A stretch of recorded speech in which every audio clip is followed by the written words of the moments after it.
우리가 욥기에 대해서 지난번 우리가 시리즈로 다 공부한 적이 있습니다. 한 3, 4년 전 이야기로 생각되는데 벌써 6년이 지났더라고요. 세월 참 빠른 것 같습니다. 오늘 이 말씀은 욥이 그 많은 고난 시련 끝에 이제 마지막으로 회개하는 그 본문이 되겠습니다. 욥기는 좀 참 특이한 책이라고 할 수 있겠습니다. 어떤 부분이 특이하냐 하면은 이 욥이라는 사람이 아브라함과 상관없는 사람이란 겁니다. 아브라함의 후손과도 상관없고 아예 추측건데 노아의 아들 셈으로부터 나온 이 자손이 어디 동방으로 흘러가서 거기서 나온 사람이 바로 욥입니다. 성경에 이런 사람이 또 있죠. 또 멜기세덱도 그런 사람이죠. 그러니까 히브리인하고는 아브라함하고는 전혀 상관없는 동방의 한 사람이란 것이 아주 특이합니다. 그리고 욥기가 쓰여진 것도 이것도 참 베일에 가려져 있습니다. 짐작하건대 아마 욥과 친구들이 하나님과 대화하는 걸 봐서 소위 말해서 직통계시를 하는 걸 봐서 이게 족장시대나 그러니까 아브라함, 이삭 이 시대 내지는 그 이전이 아닐까 추측할 뿐입니다. 그리고 또 특이한 거는 뭐냐면 시작이 천상회의로 시작합니다. 그래서 좀 뭐랄까 이게 역사일까 헷갈리는 사람도 있을 정도로 시작은 천상에서 이루어진 이야기가 이제 지상으로 내려와서 욥에게 임한다는 것입니다. 그래서 혹시나 이런 부분 때문에 미혹받는 사람이 있을지 모르지만 주님도 신약에서 전부 다 욥에 대해서 증거한 것은 분명한 역사적 사실이라는 것입니다.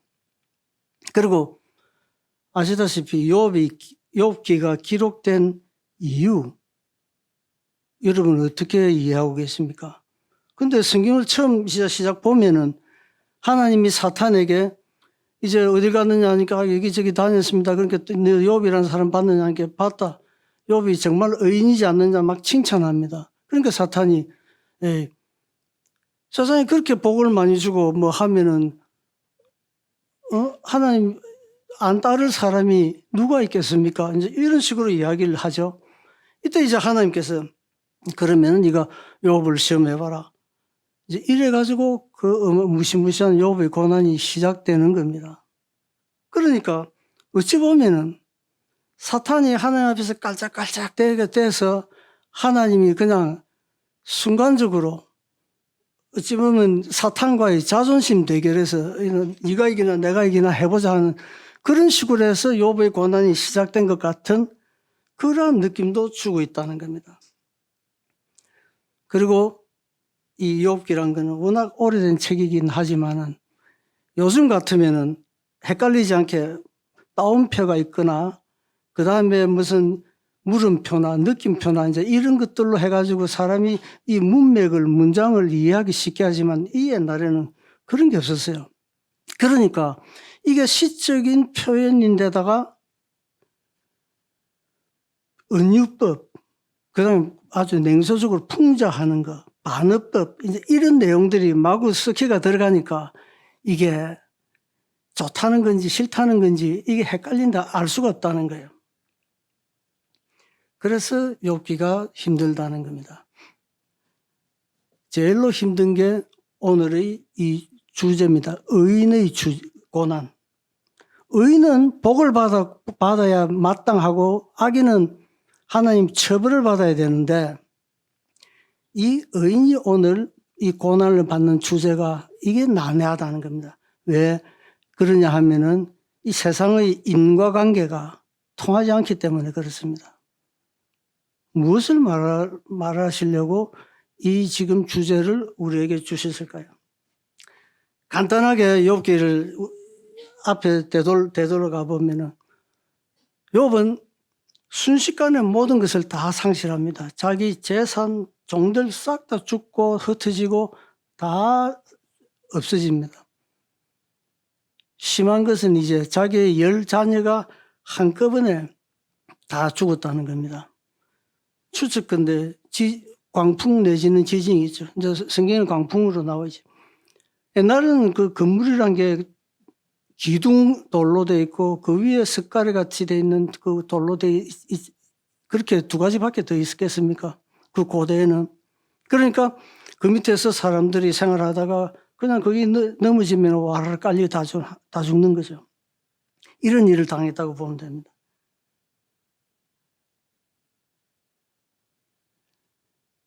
욥은 자기가 가진 그 많은 재산과 그 종들, 그 자녀들 그렇게 행복하게 살고 있었는데 한순간에 자기 나라는 것을 뒷받침해주는 그러한 방파제들, 자기 주위에 제일 먼 방파제는, 제일 먼 울타리는 이제 자기 재산들, 그리고 자기 종들, 그리고 그 다음 방파제들은 자기 자식들, 이런 식으로 돼 있는데 이게 하나씩 하나씩 허물어져 오면서 마지막에는 자기 몸까지 허물어지는 그러한 지금 지경에 도달한 것입니다. 그 아픔이 얼마나 심했느냐 하면은 욥은 3장에 보면은 이제 자기가 태어난 것을 저주하고 오직 죽기만을 바라게 되는 그런 심정입니다. 우리 인생들은 제 아무리 어떻게 강한 사람이 있다 할지라도 우리 인간들 별거 없습니다. 우리가 가진 물질 다 잃어버리고 명예 잃어버리고 건강 잃어버리고 젊음을 잃어버렸다 하면은 그 상태에서 큰 소리 치고 내가 내다고 할 수 있는 사람은 아무도 없습니다. 그런 사람 저는 구경을 못했습니다. 인생은 자기를 둘러싼 방파제들, 이 울타리들이 허물어질 때 같이 허물어지는 게 인생인 것입니다. 이때 욥의 친구들이 다가옵니다. 그러면서 하는 말이 처음부터 끝까지 이 앞에 3장부터 해가지고 41장까지 근 40장에 가까운 내용이 그 친구들이 모여와가지고 욥에게 너도 모르는 죄가 있다. 고백해라, 자복해라, 회개하라는 내용이 한 바퀴, 두 바퀴, 세 바퀴 친구들하고 다 한 번씩 말하는데 3번에 걸쳐서 이야기한 게 이 40장까지 온 내용입니다.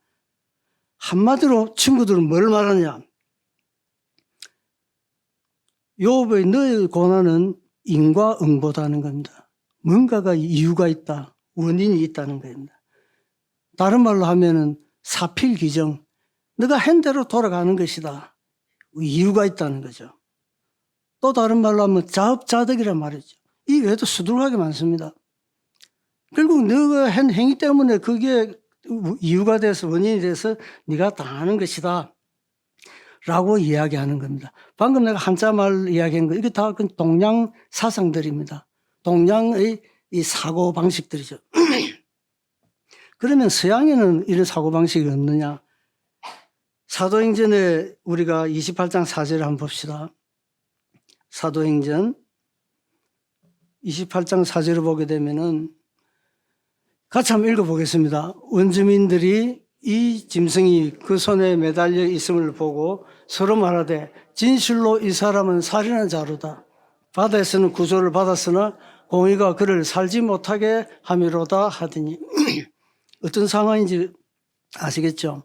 멜리데 섬, 그리스의 조그만 섬인데 사도 바울이 거기에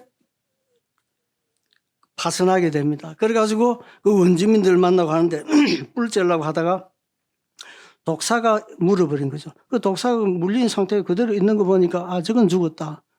다들 그렇게 생각한 거예요. 그러면서 하는 말이 방금 이 말입니다. 저 사람 진짜 죄인 많네.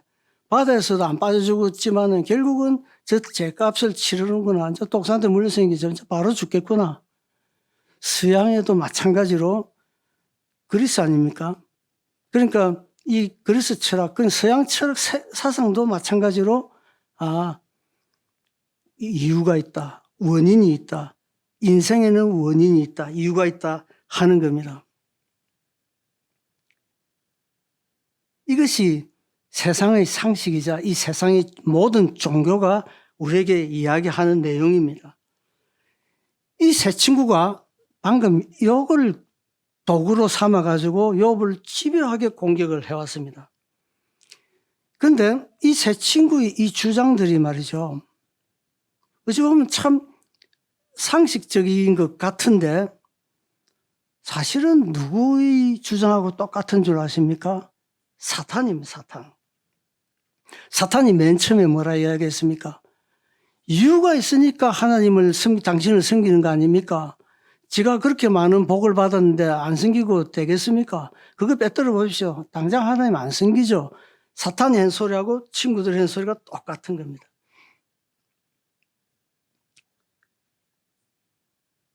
이제 욥이 계속해서 자기는 그렇지 않다고 이야기를 하니까 그 친구들이 화가 난 거예요. 이제 화가 나서 욥을 조롱하면서, 네가 옛날에는 그렇게 잘 먹고 잘 살 때는 참 그 불쌍한 사람들, 병 들린 사람들 이런 거 보면은 그 사람들한테 점잖게 어떻게 안식을 주고 위로를 주고 그렇게 하더만 너가 정작 당하니까 너가 정신을 못 차리는구나, 이런 식으로 욥을 조롱합니다. 죽기만 바랬던 욥이 이 대목에서 이제 절규를 합니다. 하나님 앞에 외치는 겁니다. 하나님 앞에 내 목숨을 하나님이 거두가 주시길 이야기하면서 도대체 이것이 어찌된 일인가 하면서 절규를 합니다. 이때 하나님의 대답이 오늘 38장부터 이제 소개가 됩니다. 38장 1절 2절을 봅시다. 그때 같이 읽겠습니다. 그때 여호와께서 폭풍우 가운데서 욥에게 말씀하여 이르시되 무지한 말로 생각을 어둡게 하는 자가 누구냐. 하나님께서 드디어 대답하시는데, 무지한 말로 생각을, 그건 하나님 생각이죠. 나의 생각을 어둡게 하는 자가 누구냐. 하나님이 이제 욥에게 책망을 하시는 거예요. 그러면서 이제 욥에게 묻습니다. 뭐라고 묻느냐. 4절에서 6절 봅시다. 같이 읽겠습니다. 내가 땅의 기초를 놓을 때에 내가 어디 있었느냐. 내가 깨달아 알았거든 말할지니라. 누가 그것의 도랑법을 정하인지, 누가 그 줄을 그것의 위에 띄었는지 내가 아느냐. 그것의 주추는 무엇에 세웠으며 그 모퉁이 돌을 누가 놓았느냐. 어찌 보면 하나님께서 욥에게, 야 욥아, 이래 해가지고 네가 지금 고난을 받는 거다, 설명을 안 해주고 이런 말씀을 하십니다. 왜 그러냐? 설명해봐도 이해가 안 되기 때문에 말해봐야 소용이 없는 겁니다. 그러면서 이 방금 말씀이 뭡니까? 천지 창조의 모습을 하나님께서 욥에게 그때 너 있으니 물어보는 거예요. 그러면서 또 25절에서 29절 같이 읽도록 하겠습니다. 누가 홍수를 위하여 물길을 터주었으며 우레와 번갯길을 내어주었느냐. 누가 사람 없는 땅에 사람 없는 광야에 비를 내리며 황무하고 황폐한 토지를 흡족하게 하여 연한 풀이 돋아나게 하였느냐. 비에게 아비가 있느냐. 이슬 방울은 누가 낳았느냐.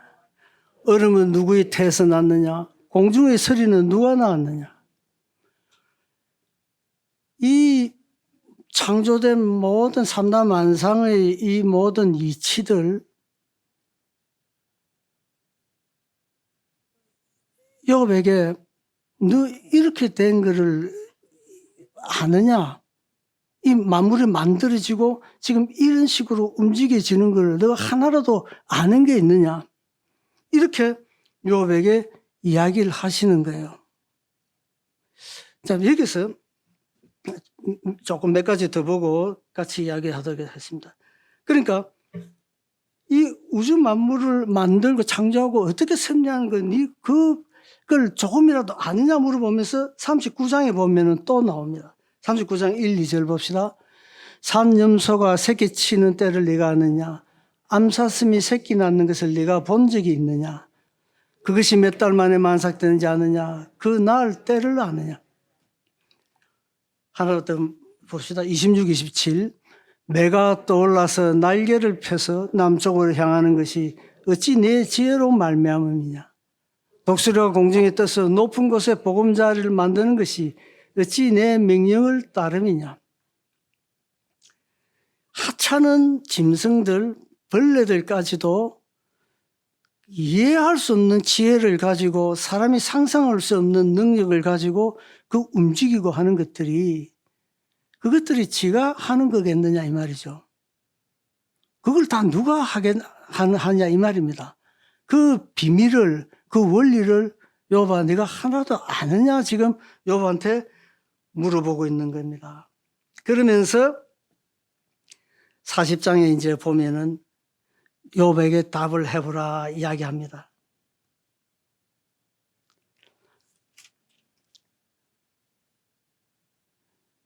그러니까 요 38장, 39장의 전 두 장을 통틀어 가지고 그 많은 이치들을 욥에게 물으면서 네가 아느냐고 답해보랍니다. 그러니까 사실은 하나님은 네가 내 힘을, 내 능력을 아느냐 이게 아니고 이러한 이치들을 네가 이해를 하느냐 하고 하나님이 이제 욥을 깨우치면서 욥에게 묻는 거예요.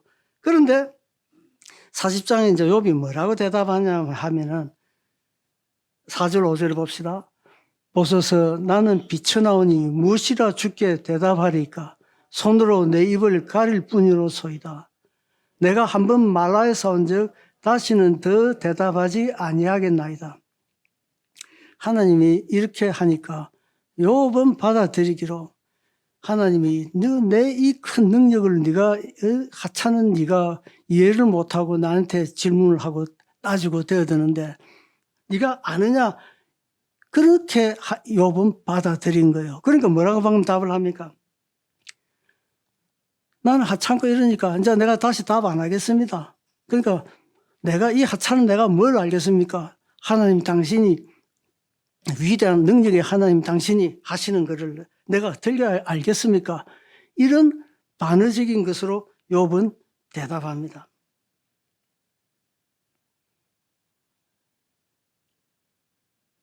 우리가 가끔 오해하는 것이 하나님이 이런 하나님의 능력을 이것을 우리에게 보이시면서 우리에게 막 윽박지르는 것 같아 보이지만은 그게 아닙니다. 하나님은 뭐를 보여주기 위해서 방금 그 오랫동안 그 38, 39장을 말씀하신다면은 하나님의 궁극, 능력이 아니라 하나님의 궁극을 나의 최종 목적을 욥에게 말해주기 원하셨던 것입니다.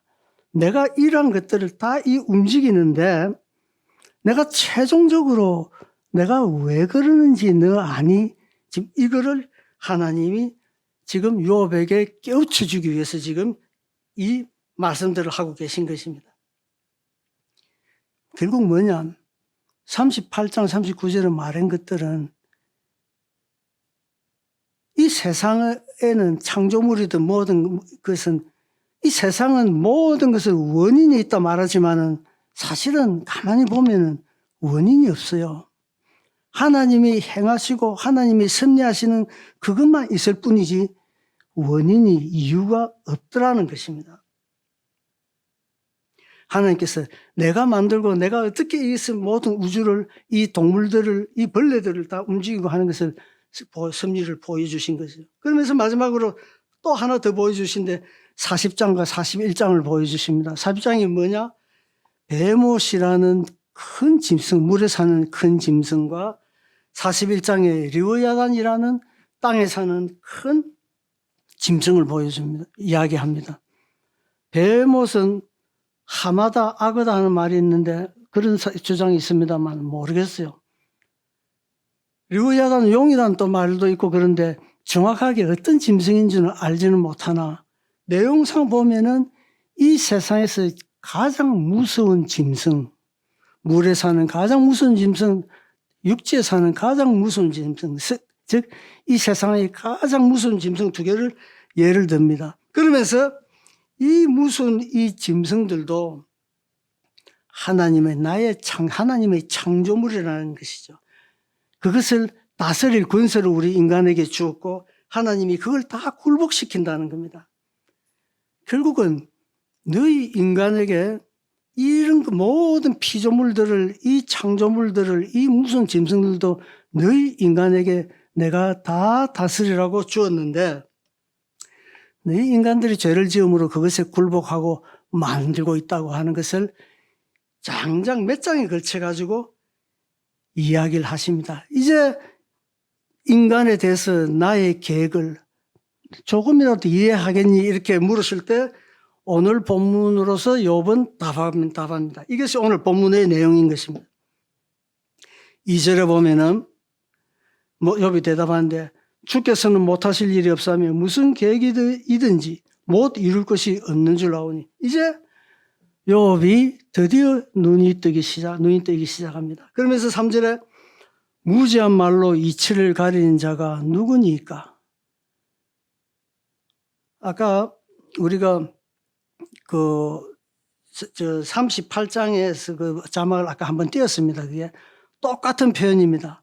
그러니까 그때는 하나님이 욥한테 무지한 말로 이치를 가리는 자가 누구냐 하고 이제 그 책망하는 그 말씀인데 지금 이제 욥이 그 말씀 그대로 받아가지고 무지한 말로 이치를 가리는 자가 누굽니까? 바로 접니다.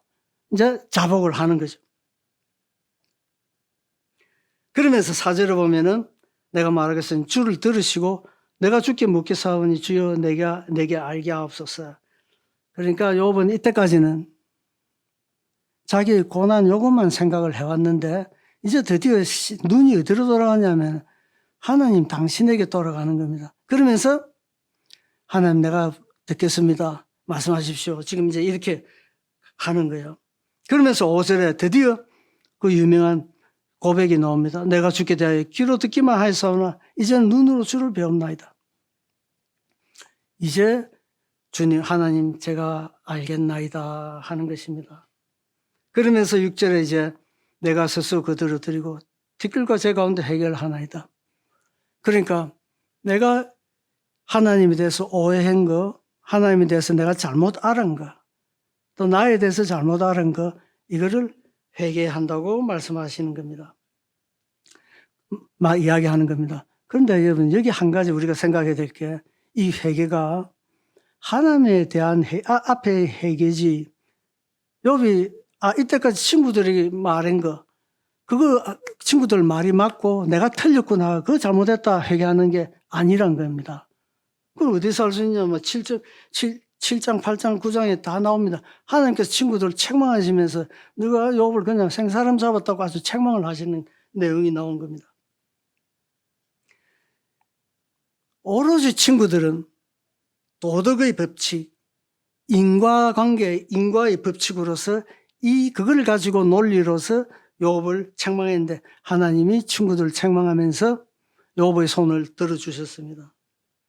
이때 욥은 아무런 그 고통, 그 자기 처지가 변한 건 하나도 없어요. 몸은 그 상태, 모든 것은 그대로 상태인데 그때 깨닫고 나니까 욥이 드디어 회복을 하기 시작합니다. 그러니까 하나님께서는 이때까지 사탄도 욥도 욥 친구들도 다 이용을 해가지고 하나님이 뜻대로 섭리를 해오셨던 겁니다. 다 사용하셔가지고 해오셨던 거예요. 그러니까 오늘 이 욥의 고난도 사탄이 도발을 해가지고 하나님 그냥 화가 나서 한 그런 내용이 아니란 거예요. 하나님 욥을 그냥 생사람 잡은 것이 아니라 하나님의 목적과 계획이 있는데 그걸 가르쳐 주시기 위해서 여러분과 저에게도 가르쳐 주기 위해서 이때까지 이렇게 움직여 오셨던 겁니다. 여러분 욥이 한창 당할 때 말이죠.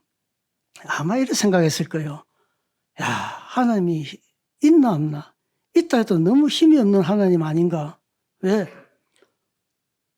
마구 그냥 당하니까 자기가. 그러니까 어찌 보니까 자기가 이 세상은 말이죠. 지 악이란 게 지 마음대로 휘두른 것 같다는 겁니다. 완전히 하나님의 통제를 벗어나서 지 마음대로 있는 그런 영역이 이 세상에 있다고 욥은 착각하는 거예요. 우리 그런 생각 듭니다. 전쟁이 날 때, 기근이 자연재해가 생길 때, 무지막지한 사건 사고가 생길 때 혼란스럽습니다. 그러나 하나님 오늘 말씀에 분명히 하나님의 주권 하에 그것들이 허용되었다는 겁니다. 욥을 이 망친 것들도 칼든 인간들이었습니다. 욥을 공격한 사람들. 광풍이 집을 무너뜨려서 자식들 다 죽였습니다. 뿐만 아니라 이 세상의 역병들, 이 세상의 기근들 마구 횡행합니다. 하나님의 묵인하에, 하나님의 그 주권의 범위 하에서 이루어지는 일이란 것입니다. 그러면 세상 사람들은 문제 여기서 묻습니다. 현대의 사상가들이 묻습니다. 하나님이 안 했다면은 하나님은 무능한 하나님이고, 만약 하나님이 그랬다면은 그 책임은 하나님이 져야 되지 않느냐? 어떻게 그런 일이 벌어질 수 있느냐? 이렇게 질문합니다. 여기서 논리의 문제가 있습니다. 하나님이 그 일을 했다는 것이 아니라 하나님의 섭리가 있었다는 거예요. 무슨 말이냐? 그 일이 그렇게 되도록 하나님이 허용을 해줬다는 거예요. 무슨 말이냐면, 예를 들자면 하나님이 주님을 십자가에 매달고 못질을 하고 창으로 찔러 죽였습니까? 로마 군병이 그랬죠. 그러나 하나님께서는 그것이 필요하기 때문에 그걸 용납하고 묵인하고 허용해 줬었다는 그 말입니다.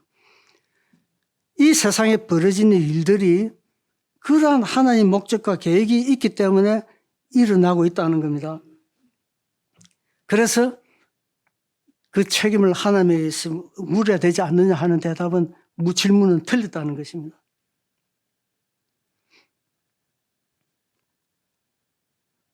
비로소 이걸 우리가 깨달을 수 있습니다.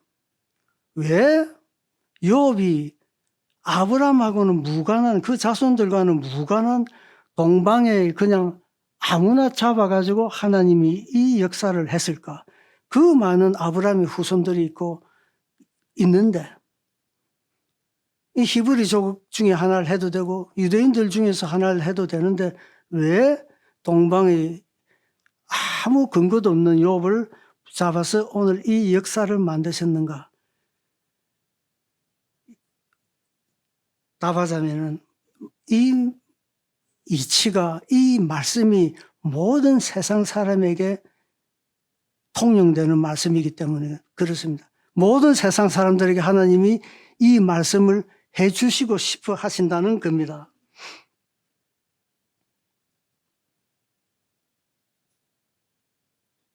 욥기는 이 세상이 인과응보, 원인이 있는 이유가 있기 때문에, 원인이 있기 때문에 그렇게 돌아가는 것이 아니라 하나님의 섭리대로 돌아가는 세상이다 하는 것을 모든 세상 사람에게 가르쳐 주시기 위해서인 것입니다.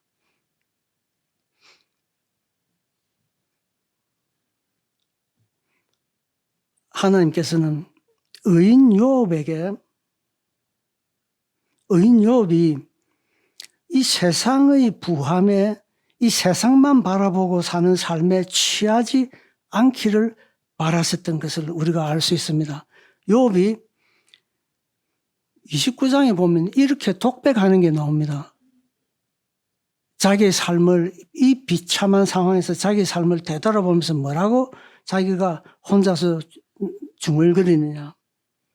나를 보고 젊은이들은 숨으며 노인들은 일어나서 서며 유지들은 말을 삼가고 손으로 입을 가리며 지도자들은 말소리를 낮추었으니 그들의 혀가 입천장에 붙었느니라. 자기가 정말 옛날에 말 그대로 잘 나갈 때 누가 나를 쳐다보지도 못하고 나한테 말도 못 붙였다는 거예요. 다들 나 앞에서 벌벌 기었다는 거죠. 그러면서 자기의 과거를 회상합니다. 신세 한탄을 하는 거죠. 이걸 보면은 의인 욥이지만은 욥은 이 세상의 방파제, 이 세상의 울타리에만 가치를 가졌고 관심을 가졌다는 걸 우리가 짐작할 수 있습니다. 그러나 여러분, 하나님은 욥도 여러분과 저도 이 우리를 귀히 여기시는 하나님께서는 그렇게 내버려 두지 않습니다. 기어코 간섭하셔서 우리 인생을 간섭하시고 인도하십니다. 그 길이 비록 고난의 길이라 할지라도 그것이 우리를 버리는 것이 아니고 우리를 영원한 하늘나라에서 천국 백성으로 삼기 위해서 필요한 과정이라는 것입니다.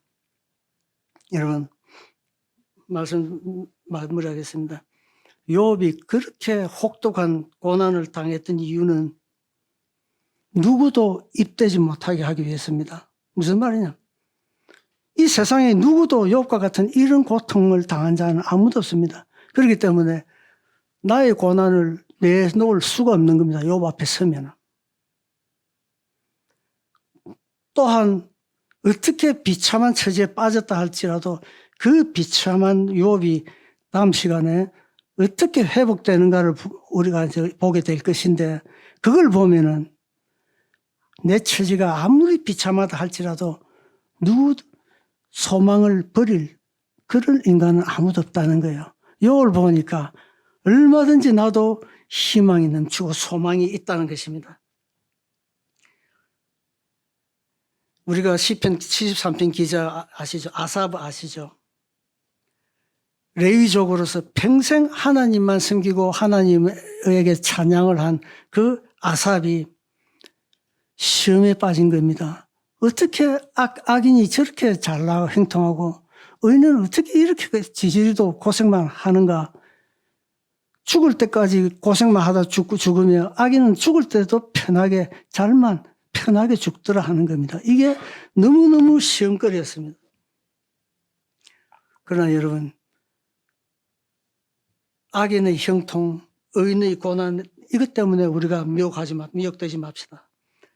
이 세상에 잘 풀리고 못 풀림, 이 세상의 사건 사고들, 이것들은 인간이 상상 못하는 하나님의 계획 아래 일어나는 일들입니다. 우리가 이 하나님의 계획이 어떤 것인가 하는 것을 굳게 잡고 지금까지 우리가 인도하신 이 하나님의 은혜를 찬양하면서 우리의 남은 삶도 하나님의 이 신실하신 계획 앞에 맡기는 그러한 여러분과 제가 되기를 간절히 축원합니다.